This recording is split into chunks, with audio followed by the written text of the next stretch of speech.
झारखंड की 60 से ज्यादा सीटों पर चुनाव लड़ने की तैयारी कर रहे जयराम महतो की तबीयत खराब हो गई है।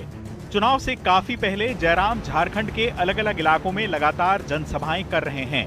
उन्होंने बताया कि लगातार बोलने के कारण गले और लंग्स में इंटरनली घाव हो गए हैं, यहां तक कि उन्हें दिल्ली आकर इलाज लेना पड़ा। महतो ने बताया कि विश्राम करना संभव नहीं है, लेकिन कुछ मर्यादाओं का पालन करना पड़ेगा। डॉक्टर ने पहले ही कहा था कि आप गले की गंभीर बीमारी से ग्रसित होंगे।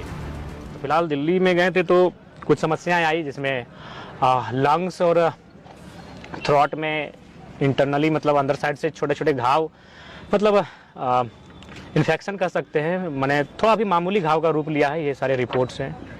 और मतलब उसका रीज़न यही है कि बोलना, अगर आप बोलने, और हम तो 1 साल पहले ही मुझे वार्निंग भी मिली थी कि आप अगर बोलेंगे तो थ्रोट का प्रॉब्लम होगा, और प्रॉब्लम हो चुका है। यानी कह सकते हैं कि हम जानबूझ के एक्सीडेंट अपना करवा रहे हैं, बस रीजन है कि जनता।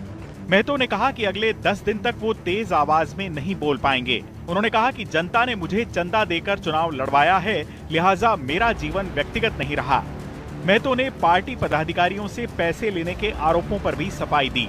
उन्होंने कहा कि उनकी पार्टी में केंद्रीय पदाधिकारियों को पार्टी के लिए 5,000 सालाना शुल्क देना पड़ेगा।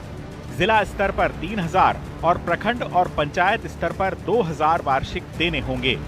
महतो ने बताया कि ये सारी व्यवस्था पार्टी के संविधान के अनुरूप है। किसी भी पार्टी को चलाने के लिए 4 क चाहिए: कार्यालय, कोष, कार्यकर्ता और कार्यक्रम।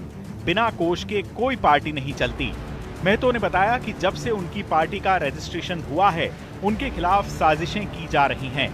जैसे किसी नवजात पर चील कौवे झपट्टा मारते हैं, वैसे ही उनके खिलाफ बाकी राजनीतिक पार्टियां और कुछ यूट्यूबर्स साजिश रच रहे हैं। अब आप बात करते हैं यूट्यूबर्स की।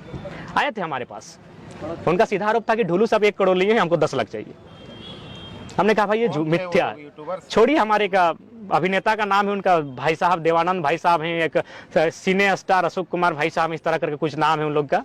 आए थे, और उसके बाद भी उन लोग को कौन मैनेज किया, वो लड़का तैयार है, वो लड़का कपूरिया का है, लेकिन वो है कि वो एक जेएमएम के बड़े नेता का रिलेटिव है। तो हम बोले नहीं, रिश्ता मत खराब करो मेरे कारण। वो बोलने के लिए भी तैयार है कि उनको हम कहाँ पैसा दिए हैं, कहाँ उनको वीडियो बनाने के लिए भेजे हैं, उनके साथ हम क्या क्या किए हैं। तो ये पैसा नहीं थी इसलिए आपको जी पड़े मांगे हमारे महतो पर भी तो आरोप लगता है, तो आपके पास कुछ प्रूफ है कि ये लोग पैसा उठाया है? हाँ प्रूफ, हाँ बिल्कुल आपको प्रूफ दिला देंगे। महतो ने कहा कि खुद वो कहां से चुनाव लड़ेंगे ये गोपनीय है और इसकी सार्वजनिक घोषणा अभी से नहीं की जा सकती। सभी प्रत्याशियों को ये अधिकार है कि वो 5 सीटों तक अपने विकल्प चुन सकते हैं। महतो ने कहा कि चुनाव की आचार संहिता लगने के आसपास वो अपना मैनिफेस्टो भी जारी कर देंगे। उन्होंने कहा कि 15 अगस्त को प्रत्याशियों की पहली लिस्ट जारी हो जाएगी। प्रत्याशी का फॉर्म भरने का अंतिम डेट है, तो क्या लगता है प्रत्याशी का प्रथम लिस्ट कब तक जारी कीजिएगा? देखिए, हम लोग लगता है कि 1-2 दिन बढ़ाएंगे लिस्ट को, कहीं 15 अगस्त भी है, कुछ लोग व्यस्त रहे, खेती-बाड़ी का दिन है, तो 2 दिन अवसर देंगे और 15 अगस्त को पहली लिस्ट जारी हो जाएगी। वैसे लोग जो फॉर्म नहीं भर पाए। महतो ने झारखंड के संथाल क्षेत्र में बांग्लादेशियों की घुसपैठ के खिलाफ भी आवाज उठाई। उन्होंने मांग की कि इसमें केंद्र और राज्य सरकार को हस्तक्षेप करते हुए घुसपैठ रोकनी चाहिए, वरना स्थानीय लोगों की सामाजिक और सांस्कृतिक परंपराओं में अवरोध पैदा होगा। चुनाव आज तक।